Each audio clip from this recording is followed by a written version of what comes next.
Welcome to Orioles on the Verge. This is Zach Spedden, joined as always by Bob Phil and Nick Stevens. And on tonight's episode, we're going to break down the upcoming MLB trade deadline with our guest, Eliza Ginsberg, a co-host of The Warehouse, a fellow Orioles podcast here on the Believe Podcast Network. And we'll get to that in just a moment. But first, Orioles on the Verge is brought to you by BetOnline. BetOnline is the world's most trusted betting platform and your number one source for everything online sports betting. Right now, you can receive a 50% free bet of up to $250 on your first deposit to bet on anything from the Olympics to baseball to Formula One racing.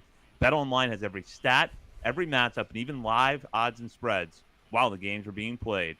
When the game's over, head on over to our online casino and get on a game of blackjack or poker or on one of our over 150 slots games. Head to the website today, get in on the action. Use promo code BELIEVE, that's BLEAV, for your 50% free bet credit on your first deposit up to $250. Bet online, the game starts here. And that's what let's do at the top of every episode. We want to welcome a new member to our Patreon community. And for that, I will turn it over to Bob. Yeah, I'd like to welcome and thank Brady Jones for signing up to be a patron with an assist from our guest today, Elijah and Kevin Brown. So thank you guys for making this happen. And as a reminder, you can sign up for our Patreon community for as little as $3 a month as a paying member. At the $5 and $10 levels, have access to exclusive bonus daily coverage from Bob, Nick, and myself. And with that, I will now introduce our guest for tonight's episode. He is one of the co-hosts of The Warehouse, an Orioles podcast here on the Believe Podcast Network. We're happy to have him on for his first appearance on the Orioles on the Verge. He is Eliza Ginsberg. Eliza, how are you? Hey, I'm great.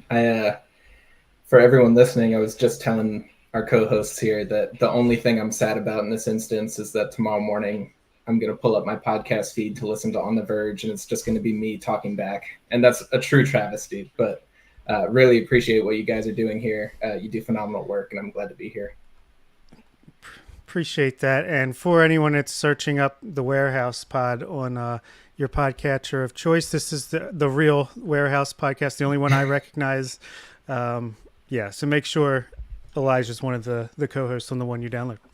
Appreciate that. Not the one with the co-host as a Red Sox fan. All North Baltimore County, born and bred. We are true to the orange and black. So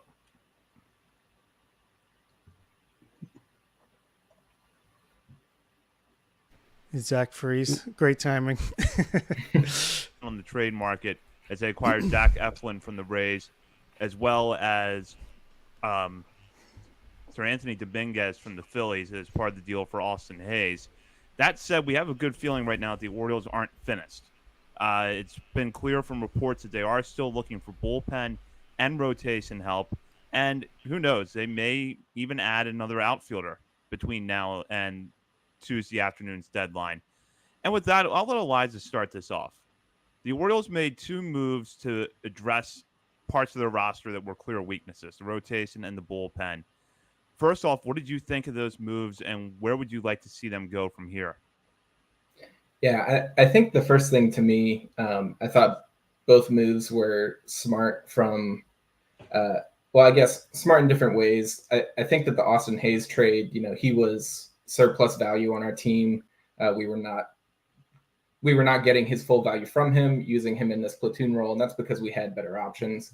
And we flip him to the Phillies. We get in return Sir Anthony Dominguez, who sort of is underperforming some of his peripherals this year, really stabilizes the back end of a bullpen, hopefully, theoretically. And Christian Pache, who, replaces the role of a right-handed hitting outfielder.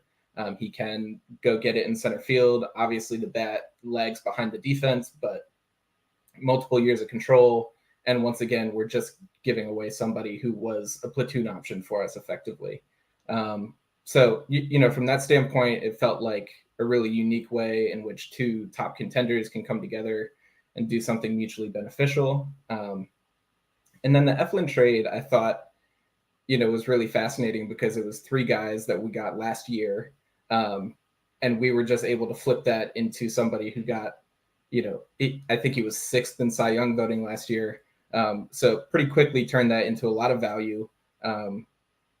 credit to Baumeister, Etzel, and Horvath for how well they've been performing and everything.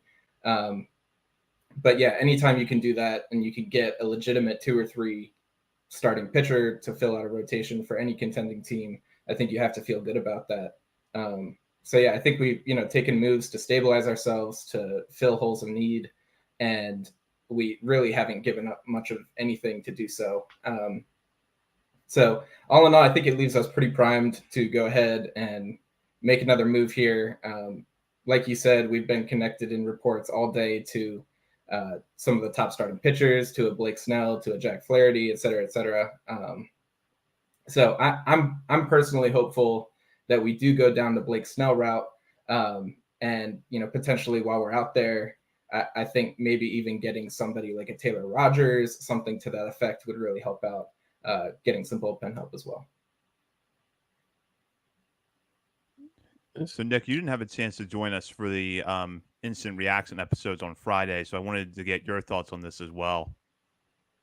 Yeah, I like a lot of what Elijah said there. I thought the Hayes trade was really good and that he's, excess on the major league roster is kind of awesome to see, like 2 teams who could possibly meet in the World Series this year team up for a trade. It's like, we've got excess here, you got holes here, we have holes here. Let's help each other out a little bit.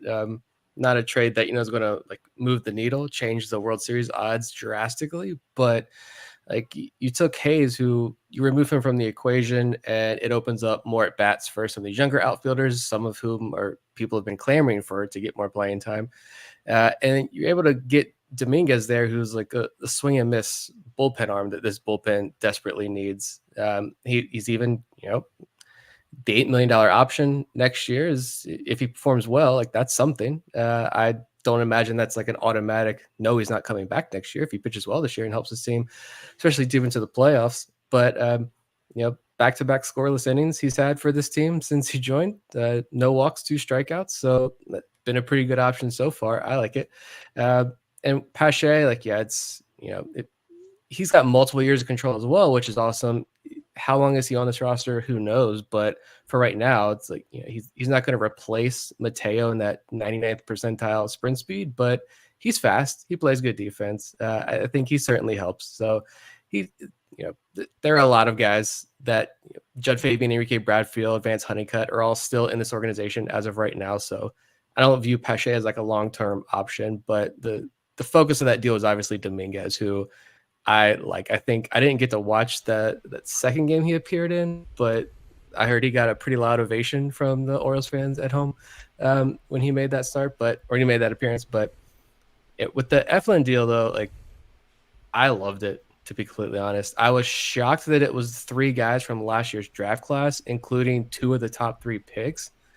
But man, and today, like, it's hard to say today's outing that he pitched like doesn't sway that opinion, but even beforehand, I felt like when you move that deal, like, it wasn't for nothing, but like, I'm not losing sleep over losing those 3 guys.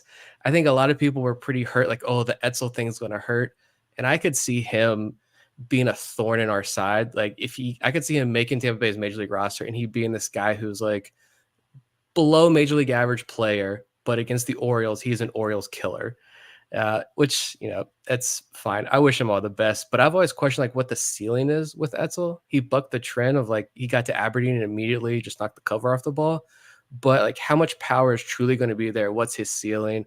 Horvath, there are a lot of Horvaths in this system. Good defense, versatile defense, good power, but major questions with the hit tool. And I love Horvath, but those are 2 guys who you have a lot of duplicates, if you will, in the organization already. And then for me, it was Baumeister was the one that's going to hurt, because I feel like Baumeister was in this like Kyle Bradish tier. Not like, I'm not saying Baumeister is going to go off and like garner Cy Young votes in the near future or anything, but Kyle Bradish, in that maybe a lot of the industry and a lot of fans, a lot of people just kind of sleep on Baumeister a little bit and kind of view him as maybe a back end starter or whatever. But I feel like the Orioles internally probably viewed him as a potential like 2-3 starter in the major leagues. Like, they were super high on Baumeister, and I bet that one really hurt to have to give him up. But I like Eflin, who also has that extra year of control, like we talked about last week. Like, next year's rotation has a lot of holes in it, and Eflin's going to be back next year. And if Eflin, if they're able to go off and land a frontline starter, which I'm sure we'll talk about some of this here the rest of the night, but if they're able to go to land a top of the rotation starter and bump Eflin from the playoff rotation, he had tremendous playoff experience with Philadelphia back in 2022. I was looking at his numbers right before we came on. It was like 10 appearances, like a 3 point something ERA. Of course, didn't walk anybody, a bunch of strikeouts. Like, he's got that experience there. You can bump him down there. I like that option over some of the other options who would serve that role. So, yeah, I absolutely loved both deals. Right now, we're kind of seeing the pitching market come into focus a little bit here. Eric Fetty is off the board. Yusei Kikuchi is off the board. So some guys that the Orioles theoretically could have been in on have now been traded, but you still have some top-tier names out there. And John Heyman at the New York Post reported on Monday morning that the Orioles have checked in on Blake Snell. They're among the teams who have checked in on him, and he added that the Orioles are aiming high at the deadline right now. So Snell's contract situation is a little bit interesting.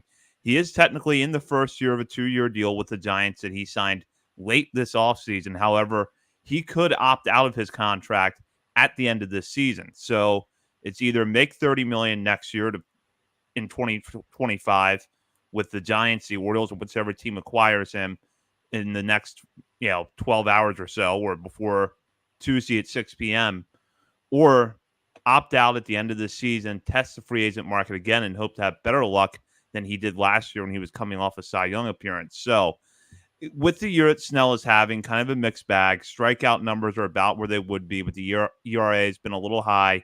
He got off to a really slow start during his time with the Giants. So with that in mind, do you see Snell as a realistic option for the Orioles? Yes. And to note, he's pitched really well of late. Seems like he's gotten into the swing of things here. Late start, basically didn't have a spring training. Struck out 15 batters in 7 innings his last time out. 7 shutout innings, I believe. I almost feel like David Rubenstein effect is showing itself finally for the first time with the Eflin deal. I don't think that happens if John Angelos is still the owner of the Orioles, or at least not without the Rays paying down a lot of that money and and the prospect capital going back being more, which means it probably just wouldn't have happened at all. So I love that. We'll have Eflin next year for $18 million, drop in the bucket in this market, and we actually have an owner that will let Elias do stuff like this. I almost feel like Snell is a done deal. He's going to be an Oriole. I'm calling my shot right now, and I think that's great because his upside is every bit as high as a Tarek Skubal, Garrett Crochet, and he's more experienced, and it's a rental, and his price will be a lot lower, and you might even get away with not having to give up a top 10 prospect to get him. And then if you want to save a big trade for Mason Miller or Tanner Scott, Garrett, then maybe that's what you do there. But yeah, I think Blake Snell is a great target. I love that we're mentioned, even if it doesn't happen. I think it's great that we are players in a big money market like that. And thank you, David Rubenstein, for buying this team. Yeah, give me Blake Snell. Like those last 4 starts, 24 innings pitched, 2 runs allowed, 30 strikeouts this month. The 15 strikeouts are against the Rockies. Like, that's still, I don't care what lineup you're going up against. That's still impressive. He also beat the Twins and Blue Jays in there. His worst start in that stretch was against the Dodgers. 6 innings, 2 runs, 2 walks, 4 strikeouts. I'll take that every single time against that Dodgers lineup. I know there's risk there with Snell. It's like trying to get my head around like this contract situation with Snell. It's basically he's got the option. So like either he implodes and it doesn't go well, and he's like, I'm not opting out, and the Orioles are stuck with this massive contract next year for a player who may or may not be good next year, or he does finish the year strong and then he can opt out and hit the market and go get his big payday, which like then he's a rental. I don't care. Like I don't care that he's a rental, because like you're pushing the chips in for this year, go win it. We'll worry about next year's rotation. They've at least got Eflin like already acquired. So with Snell, if he's going to be just a rental, I'm fine with that as well. And if you're already if that report's true, you never know what to believe, especially with the Orioles. It seems like anything that you hear about the Orioles, it's like you assume that's not going to happen almost. But if the report is that they're not going to trade Holiday, Mayo, Basayo, or Cowser, if you're going to bring back Blake Snell, then I already know I don't think that package for Snell is going to hurt very much. Like when you look at this farm system. So yeah, I'm all aboard the Blake Snell. I've moved on from Scooble and Crochet. Give me Blake Snell. Yeah, I have to agree with you. I think that the point about him, if he performs well, he's opting out. I think that caps what he can return in terms of a prospect package, just because you are acquiring, if they want to argue that he's going to be a good pitcher for you, then you're acquiring a rental. If they want to argue that he's going to be a terrible pitcher for you, then you're 2 years of a super expensive guy. So that's not a lot of value either. And yeah, I mean, for me, like, I don't think that it will cost too much at all. I think that we are well positioned. I wrote up a little proposal. I know we weren't going to do this yet, but Blake Snell is my one, so I guess I'll throw it out. And like, to me, if we give them Kyle Stowers, Keegan Aiken, and maybe one of like our high A arms in terms of a Portes, a Chasse, Foret, something like that, I think we can net Snell and Rogers. If you look at kind of like Zach Eflin as a comp for what Snell's value would be, Snell will be a more talented and probably better pitcher for the second half. You will have less control over him as a result, but they're going to be making comparable money throughout the rest of this year. I think that, you could get away with a relatively small package, and then like a Taylor Rogers at the same time. He's signed for another $12 million next year, which is pretty expensive for a reliever. So I think like in this way, you can kind of argue that these guys, we are taking a lot of money from the Giants, and they're not in a position to fully compete this year. You could argue that like the entire National League is in contention, which is its own saga in itself. But arguing that the Giants aren't a superstar team right now, they're like probably going to be taking advantage of a seller's market. I think we can swoop in there, offer to take on that salary like we did with Eflin. And I think the prospect package going back is pretty low. Yeah. You guys touched on this, which is that Snell has been really dominant over the last month of the season. And I want to pull him up now in comparison to Garrett Crochet, who has been long regarded as one of the top arms on the trade market. We know the advantages with Crochet. He's young. He's only 25. He'd be under team control for 2 more years beyond this year.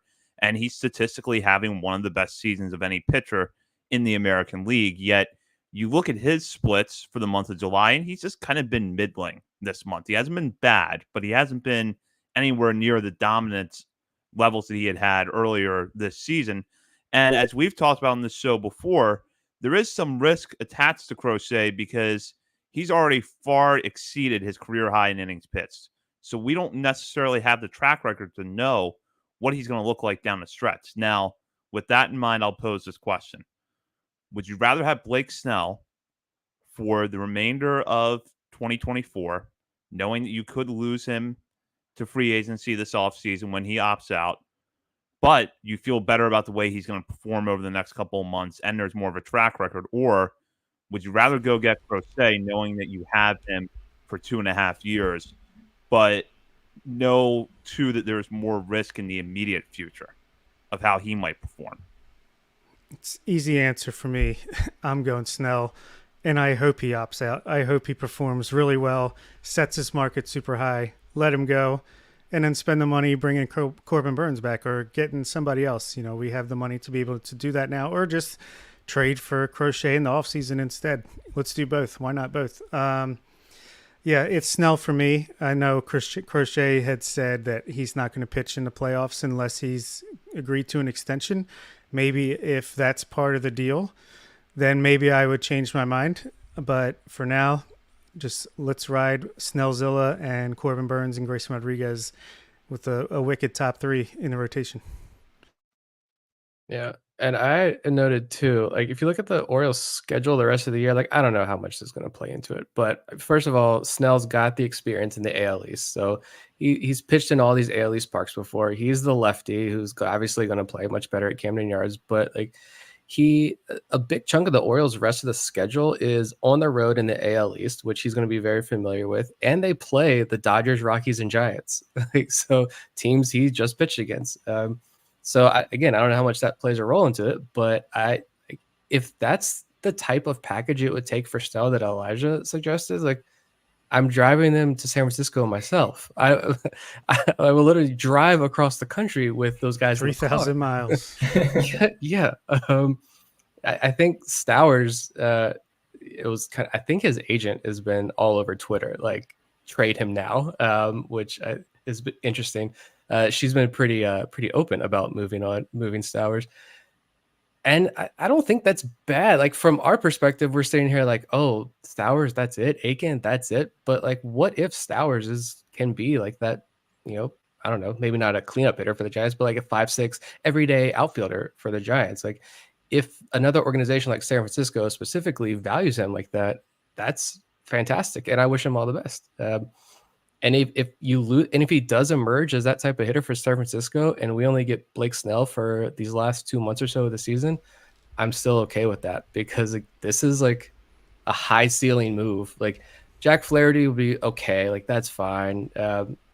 Fetty would have been nice. I still believe. I know he's kind of maybe winding down, looks like a little bit. I still believe in this stuff, but like, Snell is the kind of move. It's like, go hard or go home. Like, let's push this in and swing for the fence and try to win this thing this year. And Snell's that kind of move.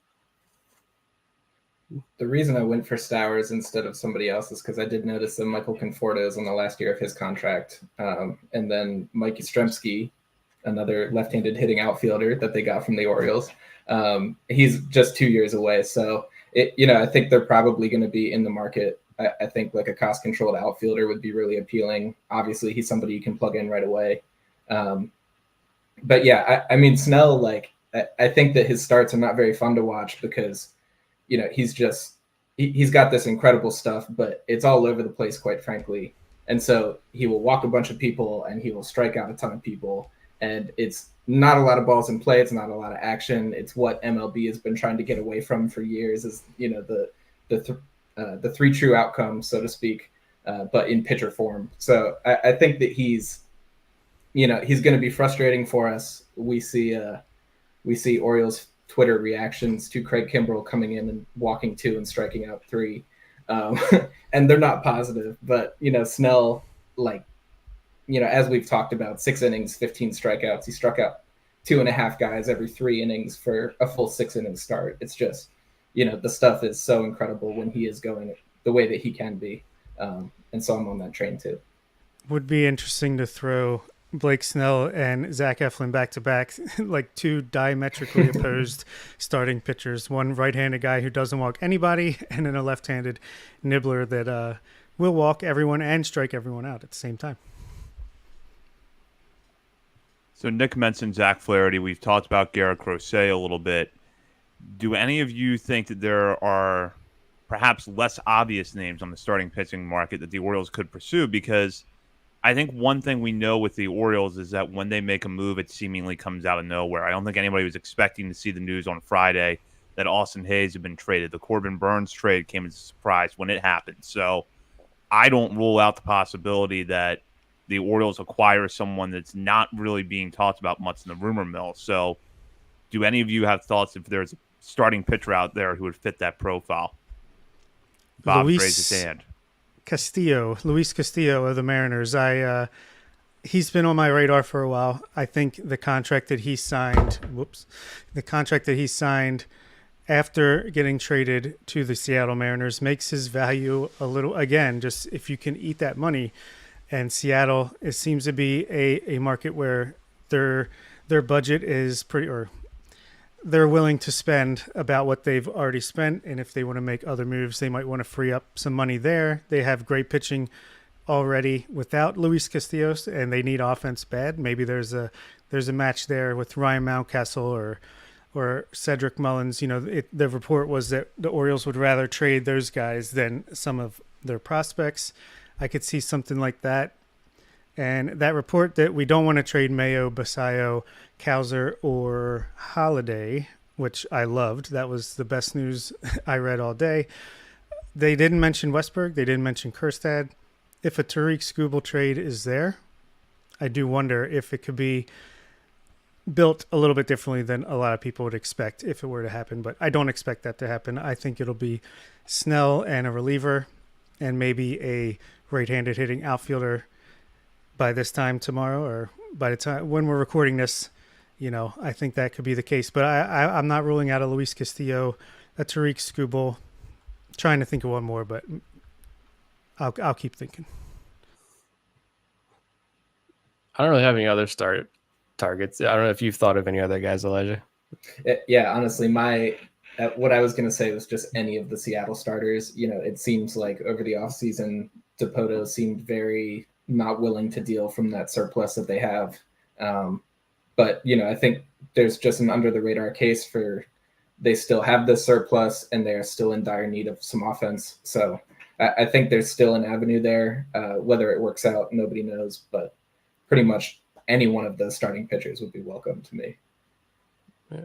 Do we know the health status of Wu and Miller? I thought I saw something troubling with Bryce Miller in his last start. Do y'all know? I'm not Sorry sure to put everybody on the spot. I do know that Wu just had another start.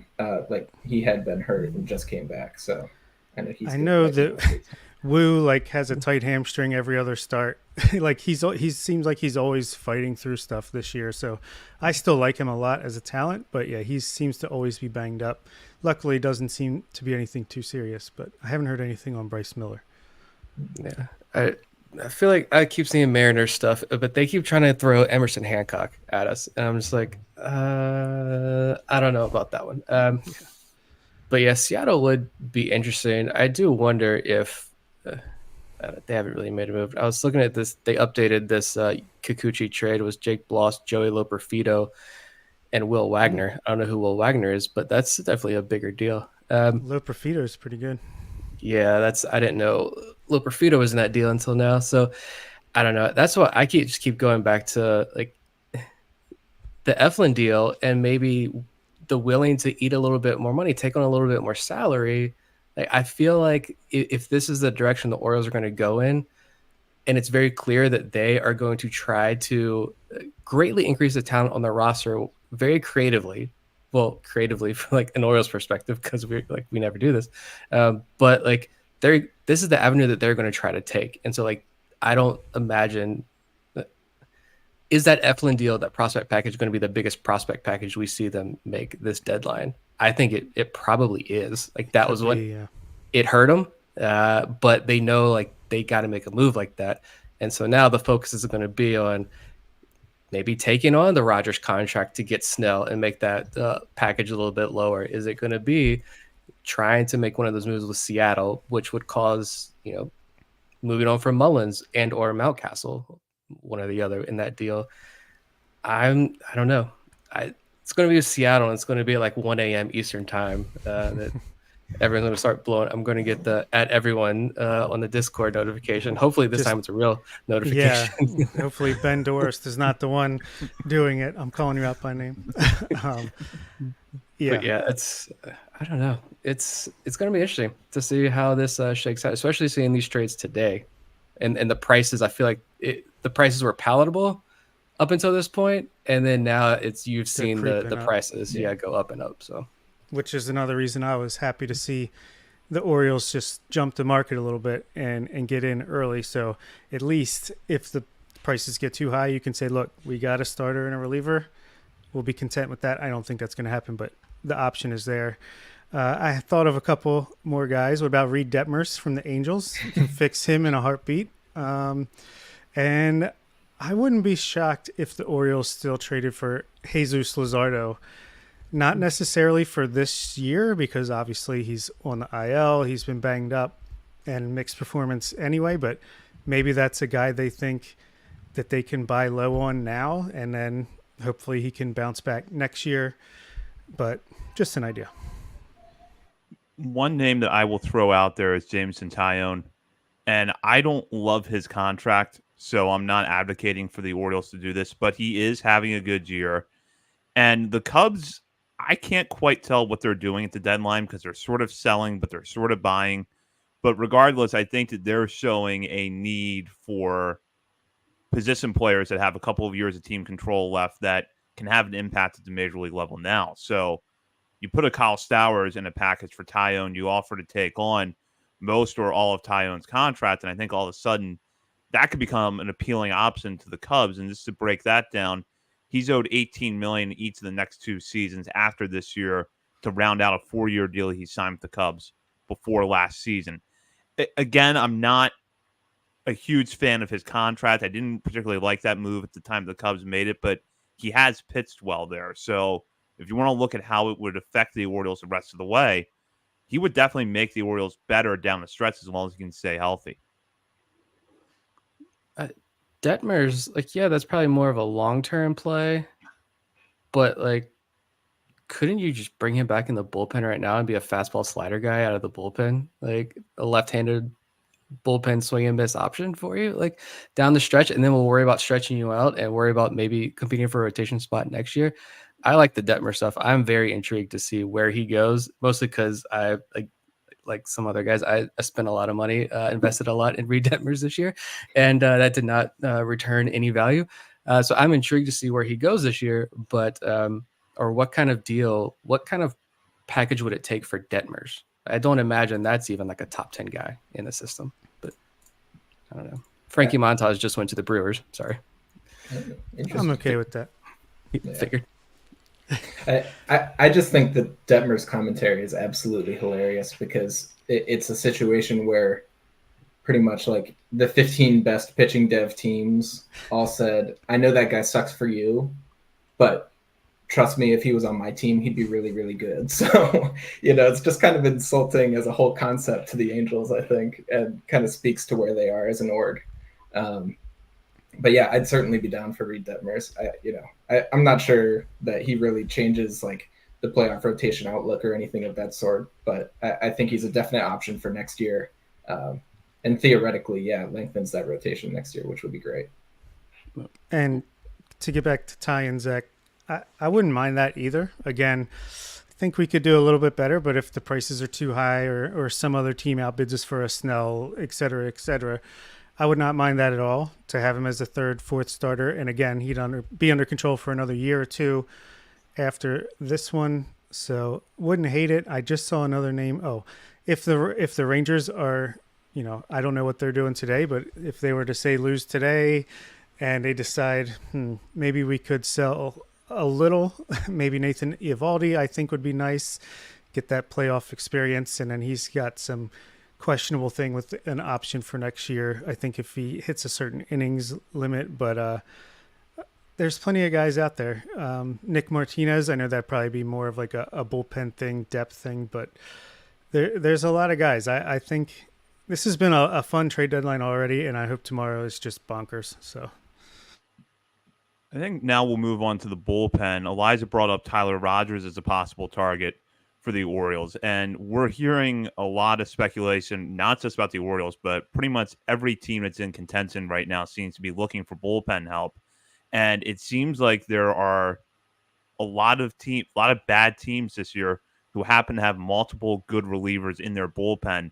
The Marlins being the prime case study, and they have one of the players who's the top trade chip left on this market, and that's former Oriole Tanner Scott. Now, I bring up Scott because I think that it's kind of an interesting conversation you can have with him, because reports suggest the Orioles are looking for another left-hander, and we know that they lack guys in the back end of the bullpen who have swing and miss stuff. Dominguez helps alleviate that from the right side. Now they could be looking for someone who can do the same from the left side. We also have to talk about Craig Kimbrell. As much as I really don't want to talk about Craig Kimbrell, we have to talk about him because we saw what happened Friday night against the Padres after he had kind of a meltdown against the Marlins on Thursday. And yes, the ups and downs have been a part of Craig Kimbrell's career. I get that. I've said that multiple times on the show, but it is fair to ask right now, would you trust Craig Kimbrell with a one-run lead in the bottom of the ninth of a playoff game?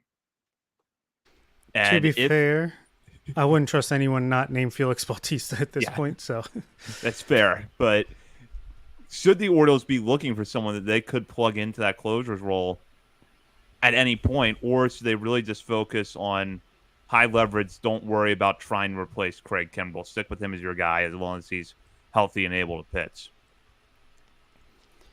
To me, I don't hate Kimbrel as much as a lot of people do. I think that I would be comfy continuing to roll along. You talked about kind of the rising cost of acquisition. We saw, like the package going back for Estevez and for Jason Adam. Both of those were pretty monstrous. And both of those guys are, like relatively cheap options and also really talented. So that factors in, of course. But to me, I think that Kimbrel has, still like really elite strikeout stuff. He obviously walks some guys, but even these last two outings, the last two blown saves, theoretically a couple errors in the first one. The Jurickson Profar home run was on a pitch off the plate. That I think there was a tiny bit of bad luck in those two, and it does seem like his bad outings come in bunches. But when he is on, he strikes out people as well as anybody in the game, quite frankly. And I think hopefully we can find a way to just sort of level him out, get him a little bit more consistent, of course. He's like 35 years old, so maybe that's really optimistic of me. But I think that I would be comfy moving forward with him. I think that if we are able to solidify the 7th and 8th innings even more so, then that also just kind of takes pressure off of him, I think, to an extent, and we can maybe mix and match in the closer role every once in a while. Yeah, I think he's fine. I'm not super worried. He's gonna have blow up games. It's just part of the thing when you're a 2-pitch pitcher. But I really don't think that it was, like you said, that crazy. It sucked the way we lost back-to-back games on a losing streak, but it was like, stuff. It wasn't like in the beginning of the year when he was struggling super bad, where he's just walking everybody. You knew that take him out, he doesn't have it. It wasn't quite like that. So I wouldn't mind if he's just like in the mix with the Dominguez, Cano, whether you get a Camilo Doval or a Taylor/Tyler Rogers, can't tell them apart. And we get Danny Coulomb back. That would be nice help as well. I'm not like out on Kimbrel. I wouldn't mind getting some more reserves to back him up. Yeah, the thing with Scott is that I'd love to have Tanner Scott back, to be honest. If you're able to get Blake Snell and Tanner Scott, let's shoot for the moon. Let's go. We're either gonna win the World Series, or we're not winning the East and barely making the playoffs. But let's roll the dice and have some fun. I just think you mentioned the price tag that some of these other relievers have been getting, and you see how astronomical they have been. The price tag for Scott, that one's going to hurt, and I think that's going to get out of the range the Orioles are going to feel comfortable with going. Like, if you want to stick with Miami, I know there's been a lot of talk about Andrew Nardi. Like, that's, again, roll with Kimbrel, which I think the Orioles are going to do. I know a lot of fans, I'm sure, would love to see a replacement for Kimbrel, but they knew exactly who they were signing when they brought him in. And so I think they're going to continue to roll with him. Like, Nardi's a younger guy. He's running a 31% strikeout rate. And I think the fly ball rate, I was looking at his stuff, right? The fly ball rate jumped to nearly 50% this year, but like, is that a blip? Is that something they can fix? Because it normally hasn't been that high. Some of his stuff plus numbers are unbelievably high. The expected stats, the slider in particular, 119 stuff plus, and the baseball card numbers against it were not that good, but the expected stats against a slider, like, way better. So I feel like maybe there's something more you can unlock there with Nardi. You mentioned the Rogers guys. I don't know how you guys feel about, like, if you want to go like just super quick rental. Andrew Chafin's running a career high strikeout rate from Detroit right now. He's having a nice little resurgence here late in his career. I imagine he won't cost a lot. That'd be a good option. And then with the Reds, I was looking at them again. I just go back to that whole, they're willing to move off guys with expiring contracts, and then Rock saying, "Oh, they had scouts in Delmarva," and I know scouts are everywhere, and you don't even have to be at the game to scout now. They scout from their offices. But like, if you can get one of those guys for someone off like a Delmarva level prospect again, there's not many. Nestor Herman, Thomas Sosa, maybe Aaron Estrada, like anyone else on that roster, I'm not losing sleep if you move them for like a Justin Wilson would be the guy that I would probably target. The lefty, that bullpen, slider, Fernando fastball. Cruz. Yeah, Nick Martinez, Justin Wilson would be the guy that I'm most intrigued by. I was looking at these guys, their whole bullpen earlier. Lucas Sims is intriguing if he was a lefty, but I'm afraid he would get blown up at Camden Yards. And Frankie Montas just went to Milwaukee, so we don't have to worry about that. But Nick Martinez, his name came up earlier. He's another one. I don't know what to think about Martinez. I feel like that price is going to be pretty steep as well. Even I think he's got one more year control. I feel like he's probably a little bit more pricey than the Orioles would want to play. But like a guy like Chafin or Justin Wilson, lefty, easy rental, like not going to cost you a whole lot. Pretty much, it's not going to cost you anything. FCL kid with a high upside. I'm fine with that. You roll with Kimbrel, you roll with Cano. Like you said, hopefully Danny Coulomb comes back, and you just ride the hot hand for the ninth inning of the games and hold on to your butts each ninth inning during this playoff series. But it's playoff baseball, so we're going to anyways. Yeah. So I had one more name, just speaking lefty relievers, and that was Taylor Saucedo from the Mariners. Theoretically, if they are still in the market for some sort of offense, and we find a way we could provide that, he's running a 27-28% strikeout rate, 50% ground ball rate, and has been really effective for a couple of years now, and is cost controlled for another 3 or 4 years after this, I think. So, Ramon Arias, come on down. Easy.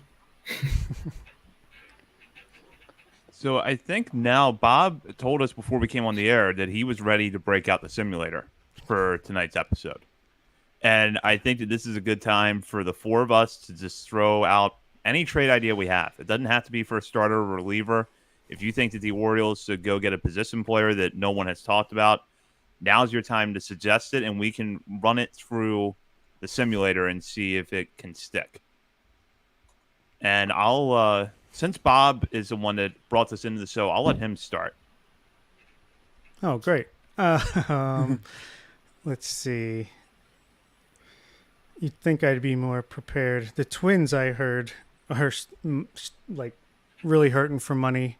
They might need to get rid of some guys. I'm just quickly going through the roster, see if there's anyone here we could steal.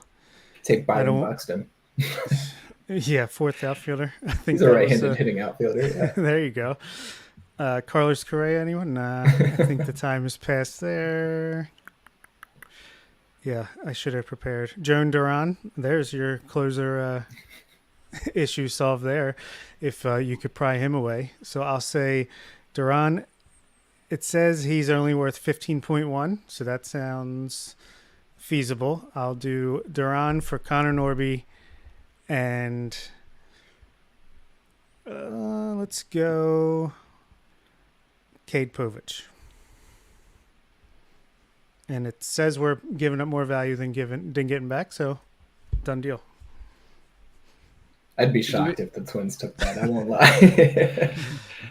Speaking of Norby, we've always assumed, going back to the offseason, that Norby was just completely blocked. We try to look at this in every which way possible, and like every week someone asks about Norby, and we try to find some sort of path for Norby to make this roster or stick in this organization, and like I couldn't do it. As much as even if I really wanted to, I just couldn't do it. But after recent events, do you guys think Connor Norby is possibly playing his way to like stick in this organization, and like he's not going to be the obvious trade deadline target for somebody? I don't know. In my eyes, I think that Jorge Mateo's injury actually might have solidified Norby's spot on the team, at least through the end of the year.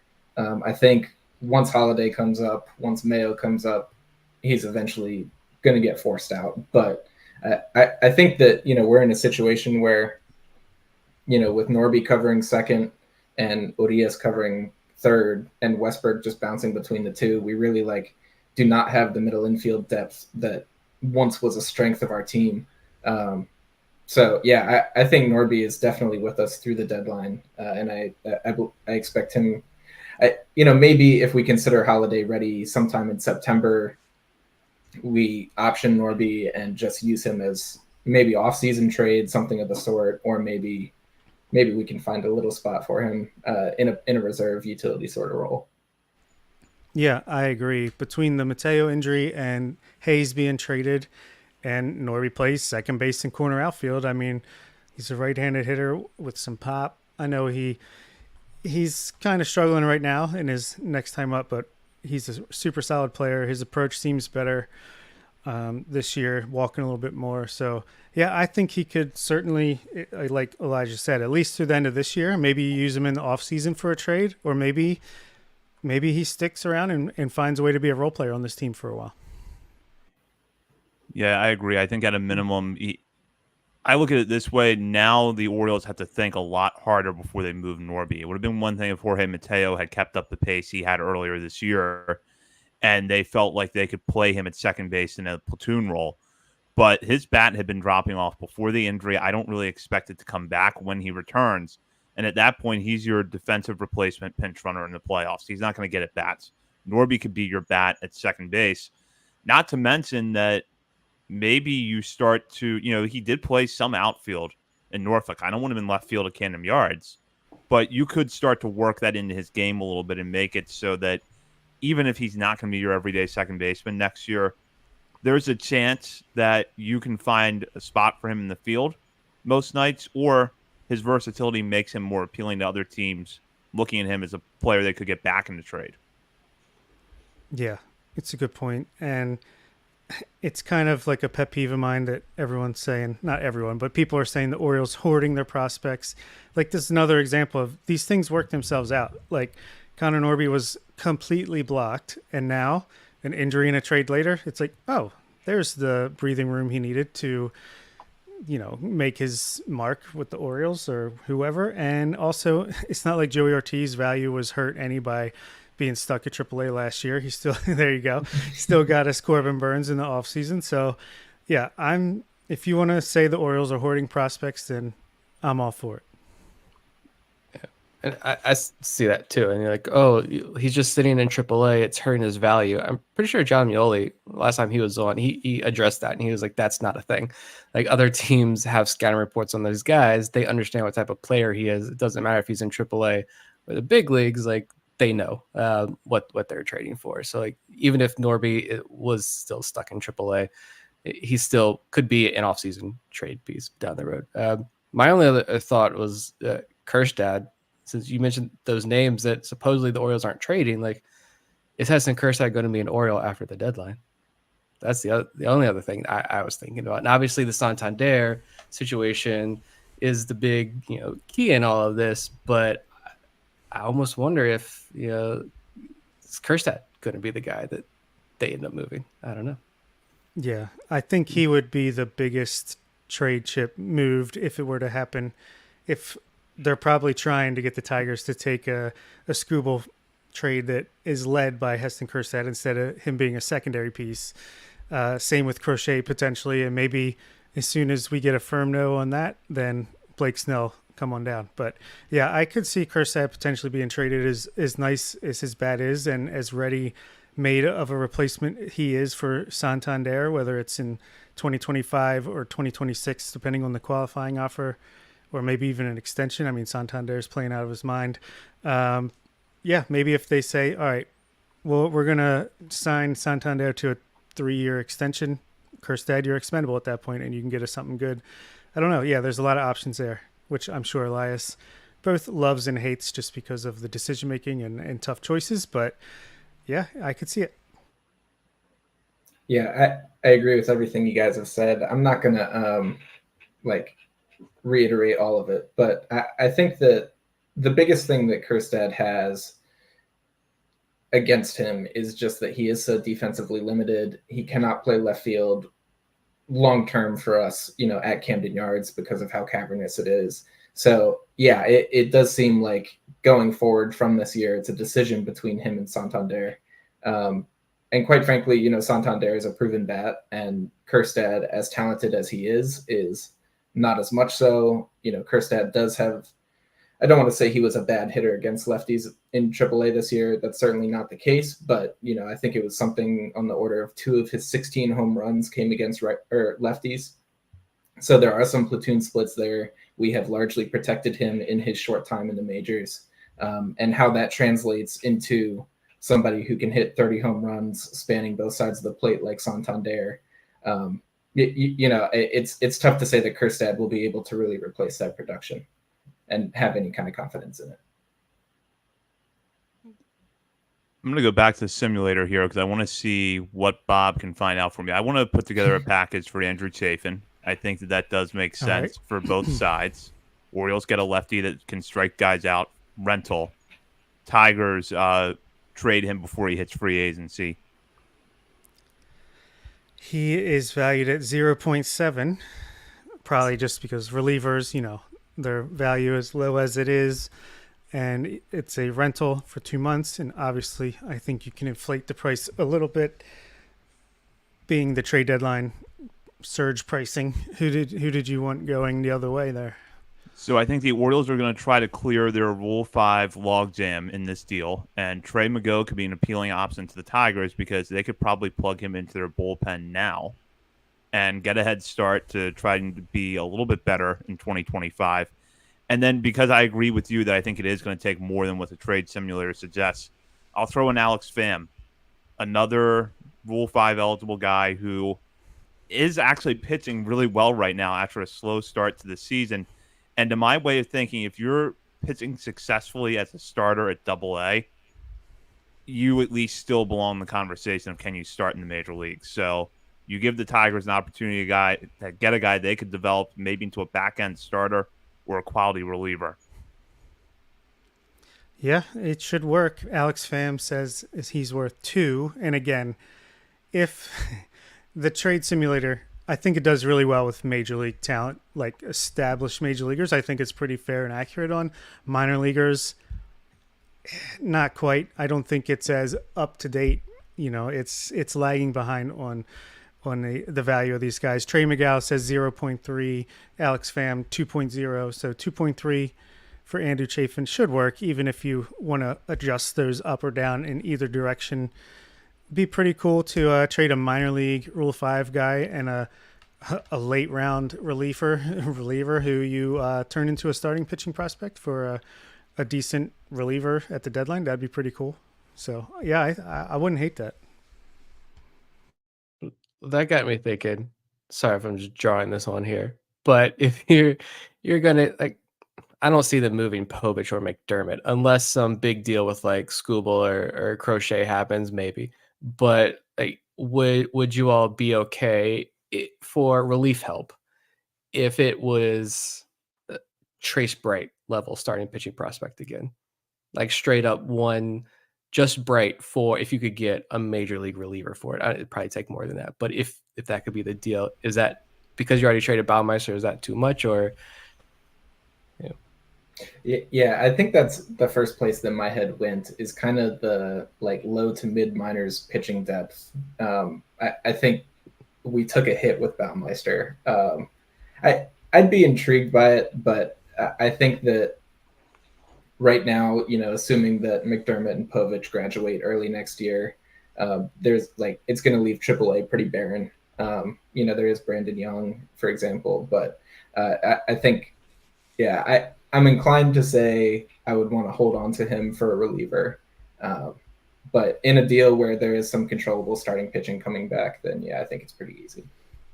Yeah, for me, it would depend on which reliever is coming back and how much control they have. I mean, yeah, I think I'd rather, if I'm going to trade someone from the Double-A rotation, like Kyle Branovich, Trey McGow. Brandon Young, I think, has graduated into just you're going to protect him and you're going to keep him in AAA for next year. I think he's established himself enough for that. But yeah, I'd want to get the Rule 5 eligible guys out of there first before a Trace Bright, who we still think has a lot of upside. I think, his best is yet to be seen, and he could be a nice guy to have around in AAA next year. Yeah, I agree. It would have to be a pretty high return in the sense you're getting someone who has multiple years of team control left and could possibly step into that closer's role if things just completely melt down with Craig Kimbrell. But as I say that, I think about a guy like Andrew Nardi, who I really like. if I had to do Bright for Nardi straight up, I might lose some sleep over that.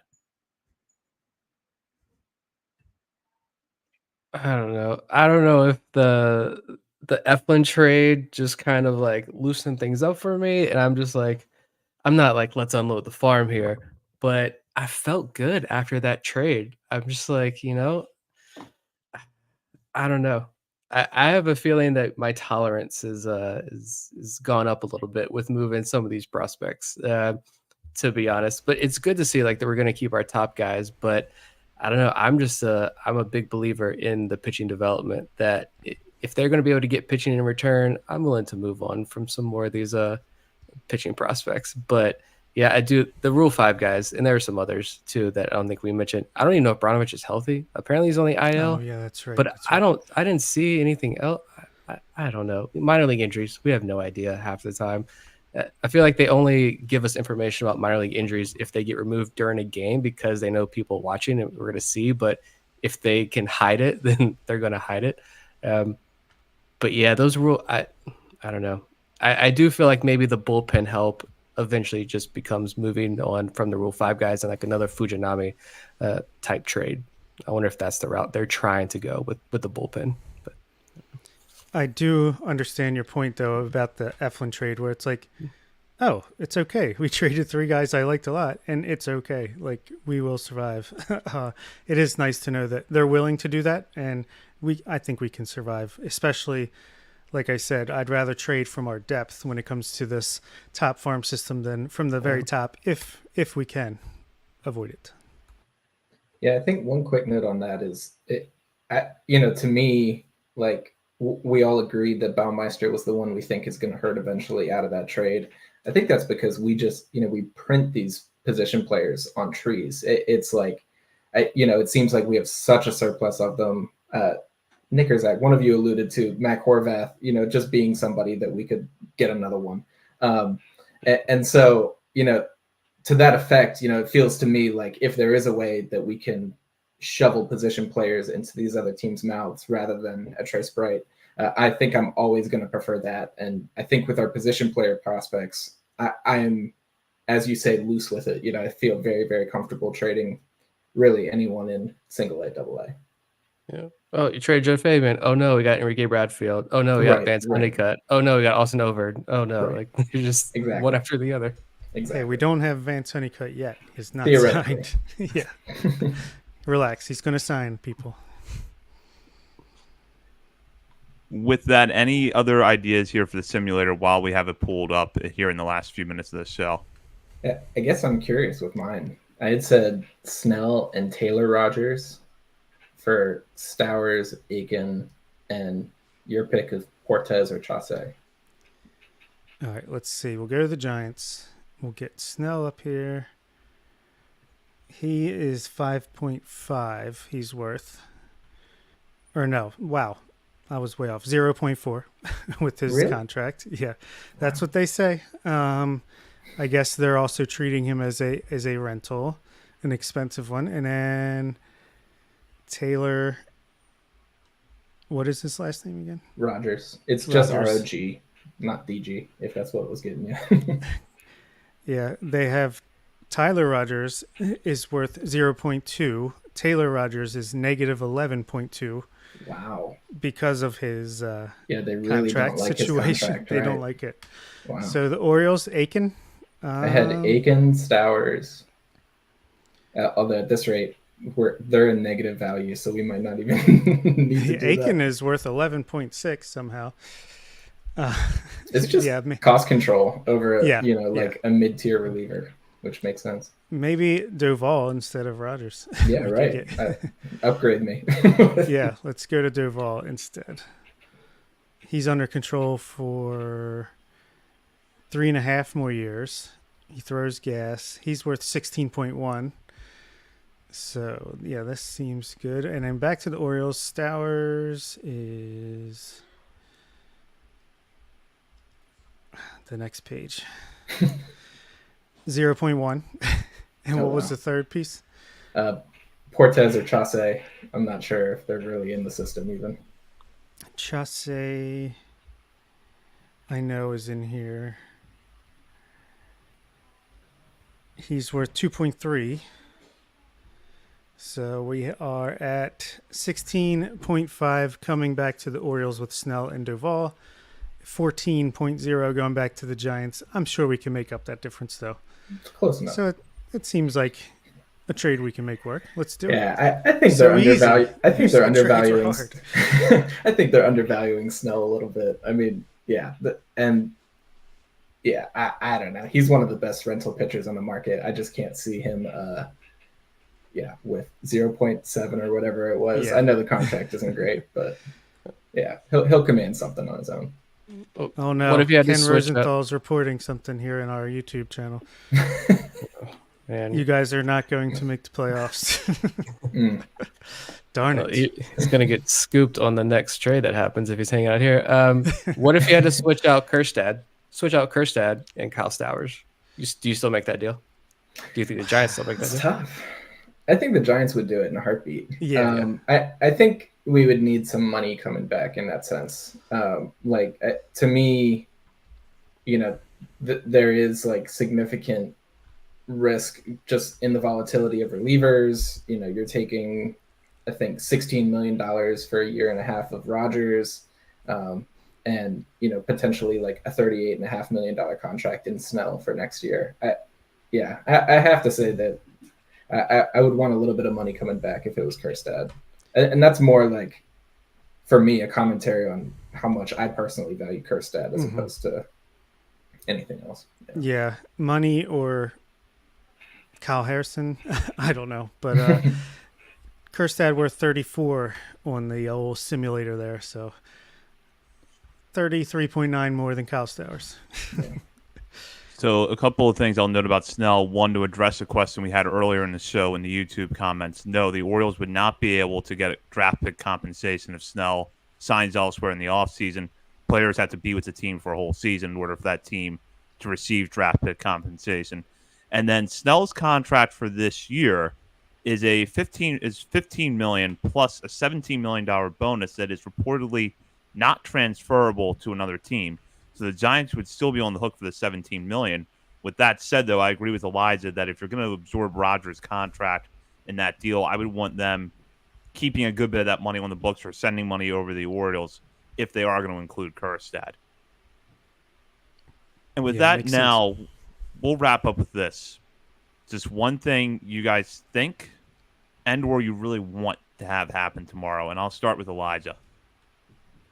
It's very simple. I want Blake Snell. I think he's a lefty arm.